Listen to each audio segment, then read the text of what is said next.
We've had conversations about economic redevelopment, economic prosperity, and talk a little bit about where you see culture and the arts playing into the transformation of this region.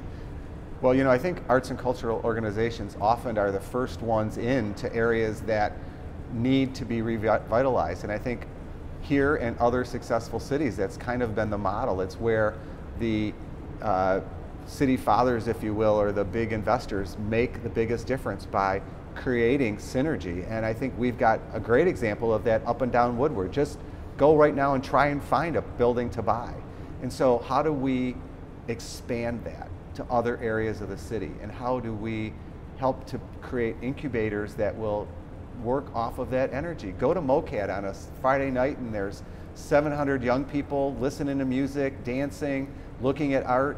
I mean, that's the kind of integrated lifestyle that I think people are looking for, and it can be the catalyst to those activities. I've even heard about examples of kids coming in from the suburbs who go to spots that would be non-traditional culture, but there's such a hunger for the diversity of space and community that they'll flock to locations that are somewhat under the radar.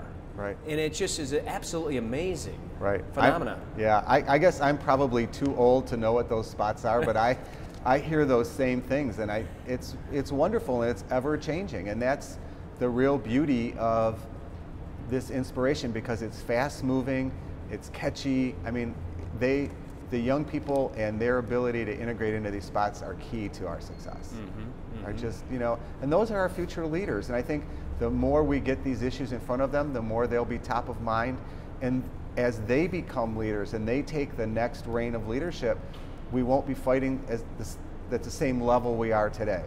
And it'll be more ingrained. I think if we could create the kind of environment here that, say, a Seattle has, where we've got high percentages of book readers and intelligence and more college education, that some of the arts and cultural things will become more ingrained and won't be taken for granted and will be used as business tools and resources, because people will have a broader view of their experiences. At the same time, that for many young people in the city who have, like your experience growing up, and have a limited understanding of the broader reality, it becomes a great view on the world, doesn't it? It really opens up.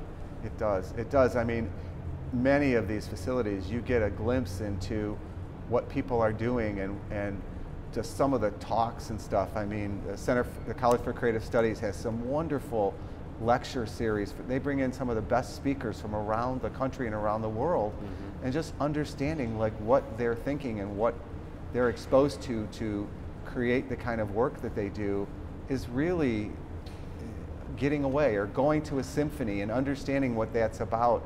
Just, these are really mind-opening activities. And for people whose parents didn't provide those, we as a culture in an organization or a town need to find a way to educate them on that stuff so that they have those experiences.